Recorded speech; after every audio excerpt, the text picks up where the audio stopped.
সুখবর, শুরু হচ্ছে যুবসাথী প্রকল্প।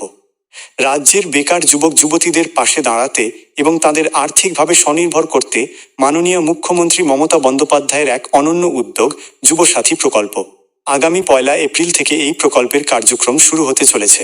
প্রকল্পের সুবিধা: এই প্রকল্পের আওতায় রাজ্যের যোগ্য ও জীবিকাহীন যুবক যুবতীরা পাবেন প্রতি মাসে 1,500 রুপি টাকা সরাসরি আর্থিক সহায়তা। মূল উদ্দেশ্য, বেকার যুবক যুবতীদের স্বনির্ভর হওয়ার পথে কিছুটা আর্থিক স্বস্তি প্রদান করা এবং তাদের কর্মসংস্থানের প্রস্তুতিতে সাহায্য করা। গুরুত্বপূর্ণ তথ্য: শুরুর তারিখ 1 এপ্রিল 2026।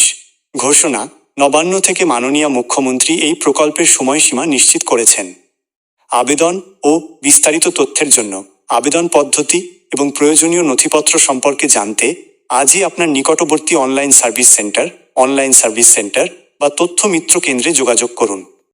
যুবসাথী যে প্রোগ্রামটা আছে, যে স্কিমটা নতুন করে লঞ্চ করা হয়েছে মাধ্যমিক পাশেদের জন্য, মাধ্যমিক পাস যারা করবে 21 থেকে 40 বছর, তাদের যেমন পরিষ্কার বলা হচ্ছে যে তারা যে কোনো স্কলারশিপ পেতে পারে, সে ঐক্যশ্রী হোক, মেধাশ্রী হোক, স্মার্ট কার্ড হোক, বা শিক্ষাশ্রী হোক, বা Swami Vivekananda merit cum scholarship হোক, যতগুলো আছে সেগুলোর সাথে কোনো এফেক্ট করবে না এটা। কিন্তু অন্য কোনো স্কিমে যদি তারা টাকা না পায় তাহলে তারা 1,000 টাকা করে আগামী 5 বছর পাবে। তারপরে আবার রিভিউ হবে যতদিন তারা চাকরি না পাচ্ছে। 1 এপ্রিল থেকে ফাইন্যান্সিয়াল ইয়ার শুরু হয়, কাজেই এটা আমরা 1 এপ্রিল থেকে দেবো বলেই ঠিক করেছি। কিন্তু তার আগে আমাকে তো অ্যাপ্লিকেশন জমা নিতে হবে। সেই জন্য আমরা যেটা প্ল্যান করেছি, আমরা কাগজে অ্যাডভার্টাইজমেন্ট করব এবং আমরা প্রত্যেকটা অ্যাসেম্বলি ওয়াইজে 294টা কেন্দ্রে আমরা 294টা ক্যাম্প তৈরি করব, ওই দুয়ারে সরকারের মতো।